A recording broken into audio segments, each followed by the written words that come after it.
अस्सलामुअलैकुम दोस्तों, कैसे हैं आप। आज मैं आपको टीपू की कहानी सुनाती हूँ। टीपू ने अपने घर में टमाटर का पौधा उगाया है।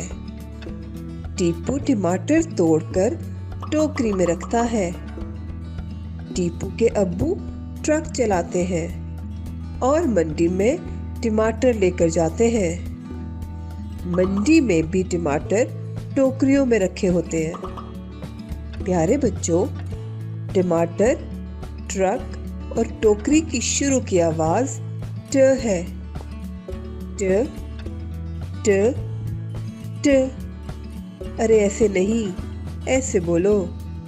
ट ट ट। मेरे साथ मिलकर बोलो।